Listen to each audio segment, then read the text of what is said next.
మీ పేరండి? నా పేరు శరణ్య అండి. ఎక్కడి నుంచి వస్తున్నారండి? అనంతపూర్ నుంచి వస్తున్నాం. మనం చెప్పండి 12వ ఆవిర్భావ సభ గురించి మీ ఎక్స్‌పెక్టేషన్స్ ఏ రకంగా ఉన్నాయి చెప్పండి. అసలు మొత్తం ఆంధ్ర రాష్ట్రంలో పండగంతా మనకు పిఠాపురంలోనే జరుగుతున్నట్టుందండి. చాలా విపరీతమైన జనాలు, ఎంతో చాలా అంటే చాలా ఘనంగా జరుగుతుంది. అంటే ముఖ్యంగా పవన్ కళ్యాణ్ గారి నుంచి ఈ సభ ద్వారా మీరు ఏం ఎక్స్పెక్ట్ చేస్తున్నారు? మెయిన్ మేము ఎక్స్పెక్ట్ చేయడం కన్నా ప్రజలందరూ ఆయన కనీసం కనిపిస్తే చాలని కోరుకుంటున్నారు. సో ఆయన నాయకత్వం కోరుతూ ఇవాళ అందరూ ఇక్కడ అందరూ వచ్చి ఆయనను చూడాలని కోరుకుంటున్నారు. మెయిన్ ఆయన మేము అనుకున్న దానికన్నా ఎక్కువే ఇచ్చారు. ఇప్పుడు ఉన్న 9 నెలల్లో చాలా బాగా అభివృద్ధి చెందించారు. సో ఆయన మాకు చేస్తాడన్న నమ్మకం 100% ప్రజల్లో వచ్చేసింది. ప్రజలు ఆయన చూడాలన్న ఉద్దేశంతో ఇలాంటి ప్రోగ్రామ్ చాలా ఘనంగా సక్సెస్ చేయాలని కోరుతూ వస్తున్నారు. థ్యాంక్ యూ అండి. నమస్తే అండి. మీ పేరండి? నా పేరు మేడిశెట్టి నాగమణి అండి. మీరు ఎక్కడి నుంచి అండి? మాది ఇక్కడేనండి, పిఠాపురం అండి. అదే జనసేన 12వ ఆవిర్భావ సభ జరగబోతుంది, ఇంత భారీగా జరగబోతుంది అంటే మీ ఎక్స్పెక్టేషన్స్ ఎలా ఉన్నాయండి? అంగరంగ వైభవంగా జరుగుతుందండి. ఇవన్నీ మరి ఆర్భవోత్సవం అనుకోవచ్చు, ఇది పవనోత్సవాలు అనుకోవచ్చు అండి. మరి ఇక్కడ పిఠాపురం నియోజకవర్గంలో ఓటు వేసి గెలిపించుకున్నందుకు మేము చాలా అంతులేని ఆనందంతో ఉన్నామండి. మరి ఎక్కడెక్కడ విదేశాల నుంచి కూడా వస్తున్నారండి. మరి ప్రతి వచ్చిన వాళ్ళకి కూడా ఎవరికి కూడా అన్ని కూడా లోటుపాట్లు లేకుండా అన్ని కూడా వాళ్ళకి సమకూర్చి విధంగా మా జనసేన పార్టీ వాళ్ళు చూసుకుంటున్నారండి. ముఖ్యంగా మీ ఊరు నుంచి పిఠాపురం నుంచి ఈ సభ జరగనుండడం, పవన్ కళ్యాణ్ గారు కూడా మీ నియోజకవర్గానికి ప్రాతినిధ్యం వహించడం అనేది మీకు ఎలా అనిపిస్తుందండి? చెప్తున్నాను కదండి, మేమైతే దివ్యాంగులు అండి, మేమైతే అదృష్టవంతులండి. ఎందుకంటే ఆయన గతంలో ఆయన వారాహయాత్ర వచ్చేటప్పుడు ఆయన నేరుగా నేలపై కూర్చొని మాతో, మా దివ్యాంగులకి ఏ రాజకీయ నాయకులు కూడా మా పక్కకు వచ్చి మాట్లాడరు, ఆయన నేలపై కూర్చొని మాతో మాట్లాడారండి. ఆ అదృష్టం మేము మర్చిపోలేమండి. ఈ జన్మకి ఇంకా చాలా అనిపించిందండి నాకైతే. ఎందుకంటే మా ప్రాబ్లమ్స్ అన్ని ఆయన తెలుసుకున్నారండి. దివ్యాంగులకి పెన్షన్లు పెంచాలి, చాలా ఇబ్బంది పడుతున్నారు, బాగా నడవలేని వాళ్ళకి ఒక 10,000 చేయమన్నాను, కానీ 15,000 చేశారండి. ఇది కూటమి ప్రభుత్వం తీసుకెళ్లే పాయింట్ ఎవరంటే పవన్ కళ్యాణ్ గారండి. అది తీసుకెళ్లి దివ్యాంగులు బాగా పేదరికంలో ఉన్నారు అని చెప్పి చంద్రబాబు నాయుడు గారు చెప్పారని చెప్పి 1వ తరగతి శాంక్షన్ కూడా తీసుకున్నానండి. నేను చాలా అదృష్టవంతురాలండి పవన్ కళ్యాణ్ తీసుకోవాలి. మొత్తానికి అయితే ఈ సభ అంతా చాలా భారీగా ఉండబోతుంది అంటారు? చాలా భారీగా ఉంటుందండి, చాలా అంగ వైభవంగా తయారు ఉందండి. మా పవన్ కళ్యాణ్ గారు ఎప్పుడు వస్తారు, మా దేవుడు ఎప్పుడు వస్తారు, తిరుపతి దర్శనానికి వెళ్తాం కదండి, మనకి ఎప్పుడు దొరుకుతుంది దర్శనాన్ని అలా చూస్తాము, మేము అలా ఎదురు చూస్తున్నామండి. జై జనసేన, జై జనసేన, జై హింద్.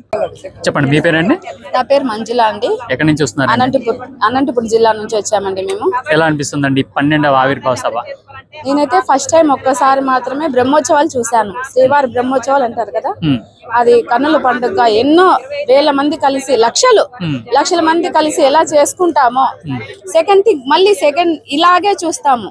14వ తారీఖు మేము చూడబోయే బ్రహ్మోత్సవాలకి వెంకటేశ్వర స్వామిని అక్కడ చూడాలని ఎంత ఎదురు చూస్తామో, గూప్స్ బంప్స్ వస్తాయి పవన్ కళ్యాణ్ అంటే. ఆ విధంగా పవన్ కళ్యాణ్ సార్ని చూడడానికి మేము ఆ రోజు కన్నుల పండుగ ఎదురు చూస్తాండే ఒక రోజు మాకు ఇది. మా పార్టీ వచ్చిన తర్వాత ఇది సెకండ్ బ్రహ్మోత్సవాలు మా అందరికి. శ్రీవారి కోసం ఎలా అయితే ఎదురు చూసి ఒక క్షణం చూడడానికి ఎలా మేము త్రాపత్రయ పడతామో, ఒక 3 days 4 days ఎక్కడ అట్లా స్టే చేస్తామో, ఇప్పుడు మళ్ళీ సెకండ్ టైం ఇక్కడ మేము 4-5 days ముందే వచ్చి ఇక్కడ అన్ని చూసుకుంటున్నారు అందరూ. ఎలా చేయాలా ఏమి అనేసి మేము కూడా పాల్గొనాలనేసి మార్నింగ్ నుంచి మేము ఇక్కడ స్టే చేసి అన్ని పేర్లన్నీ ఇచ్చామండి. వాలంటీర్ గా వేశారు మమ్మల్ని ఇక్కడ. పవన్ కళ్యాణ్ సార్ని చూడడం కోసమే మేము అదే పనిగా వచ్చాము. ఏం చెప్పాలి అట్లయింది. నెక్స్ట్ మళ్ళీ బ్రహ్మోత్సవాలు అంటే అందరికీ తెలుసాలనేసి ప్రతి ఒక్కరు ఈ లక్షల మంది మేము అంచనా వేసిండేదైతే 5 లక్షల మంది వరకు రావచ్చు అని. అంతకు మించి వచ్చినారంటే అది బ్రహ్మోత్సవాల్లో ఇంకా పెద్ద బ్రహ్మోత్సవాలు. శ్రీవారి తర్వాత దర్శనం, వెంకటేశ్వర స్వామి తర్వాత దర్శనం ఖచ్చితంగా మా పవన్ కళ్యాణ్ సార్దే ఉంటుంది. కుంభమేళా లాగా ఇది కూడా ఉండబోతుంది అంటారా? ఖచ్చితంగా 100% మరో కుంభమేళా. ఓకే, రైట్ అండి, థ్యాంక్ యూ. మన అవసరమ్మా మీ పేరు? నా పేరు దేవరకొండ జయమ్మ సార్. ఎక్కడి నుంచి చూస్తున్నారమ్మా? అనంతపురం జిల్లా నుంచి వస్తున్నాను సార్. ఇప్పుడు జనసేన 12వ ఆవిర్భావ సభ జరగబోతుంది, అంటే ఎలా ఉండబోతుంది ఈ సభ? భారీగా ఉండబోతుంది సార్, బ్రహ్మాండంగా ఉండబోతుంది సార్. ఇంతకు ముందు పార్టీ అధికారంలో లేనప్పుడు చేసుకున్నది ఒకటైతే ఇప్పుడు మా పార్టీ అధికారంలో ఉంది. ఇది మాకి ఒక 14వ తేదీ హోలీ పండుగ. హోలీ పండుగ కాదు, మా జన సైనికులకి, వీర మహిళలకి, మొత్తం ఆంధ్ర రాష్ట్రానికే సార్ ఇది ఒక జనసేన పార్టీ పుట్టినరోజు పండగ సార్. ఇది పండగ జరుపుకుంటున్నాము. మాకు చాలా సంతోషంగా ఉంది. పవన్ కళ్యాణ్ గారు ఈ రోజు మహిళలకి ఎంతో మేలు చేస్తా ఉన్నారు, ఎంతో న్యాయం చేస్తా ఉన్నారు. ఆయన వచ్చిన తర్వాత మహిళలు ధైర్యంగా బయటకు వస్తున్నారు. బయటకు వచ్చి పవన్ కళ్యాణ్ గారు ఉన్నారనే ధైర్యంతో ప్రతి పనిలో ముందుకు పోతున్నారు.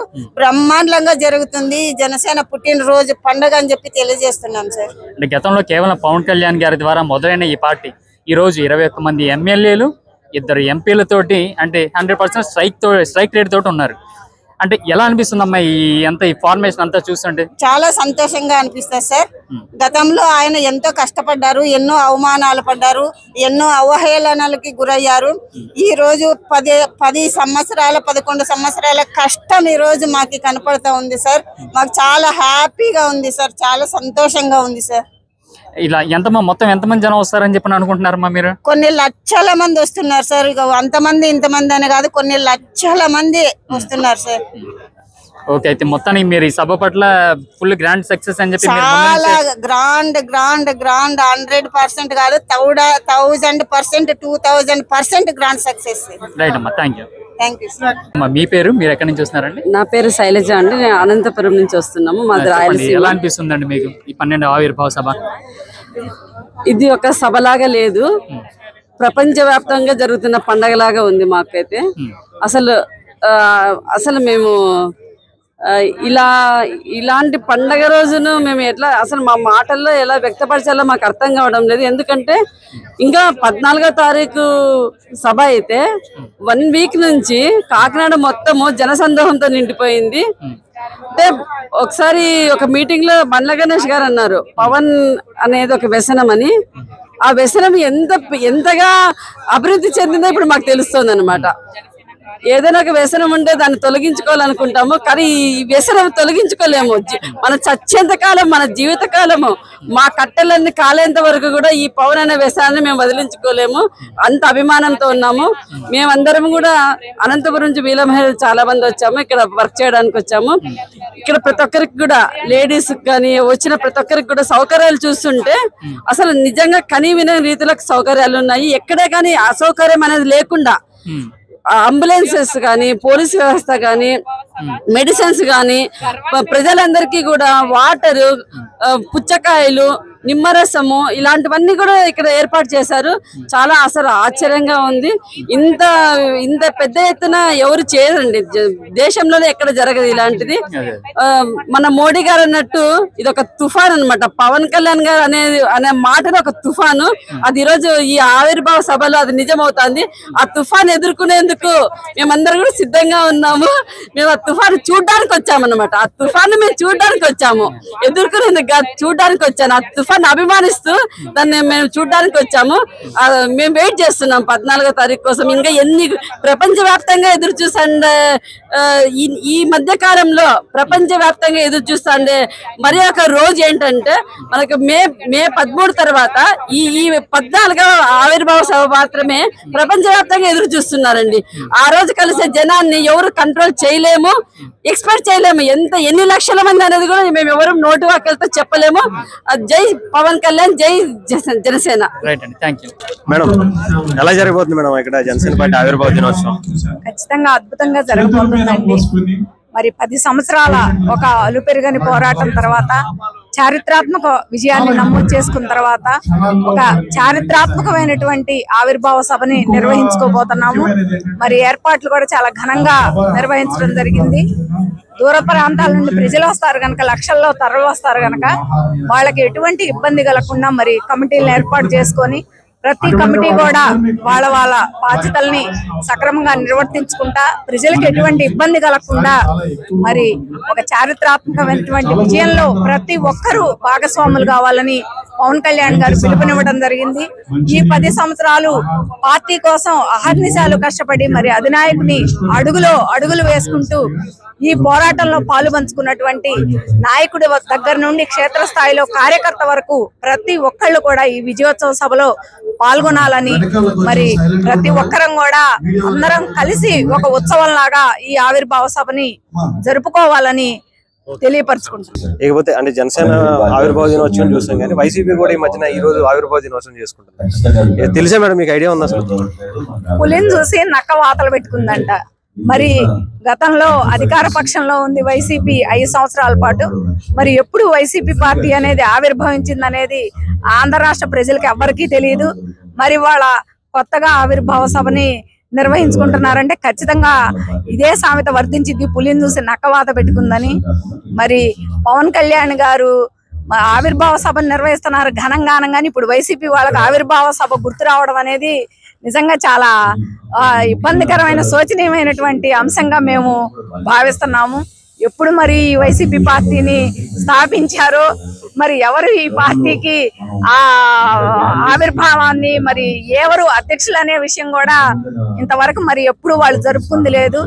ఖచ్చితంగా ఇదే మాట చెప్తాము, ఈ రోజు జనసేన పార్టీ ఇంత ఘనంగా ఆవిర్భావ సభ నిర్వహించుకుంటుంది కాబట్టి మరి ఏదో ఒక విధంగా మరి డైవర్ట్ చెయ్యాలి, ఏదో ఒక విధంగా వాళ్ళు కూడా వాళ్ళ పార్టీ ఉనికి కోల్పోకుండా పార్టీ ఉనికిని కాపాడుకోవాలి అన్న ఒక ఉద్దేశంతో ఈ రోజు కొత్తగా తెర మీదకి వైసీపీ ఆవిర్భావ దినోత్సవాన్ని వాళ్ళు తీసుకొస్తున్నారనే విషయం మరి ఈ రోజు జనసేన శ్రేణులందరూ ఇదే అనుకుంటున్నారని చెప్తున్నారు.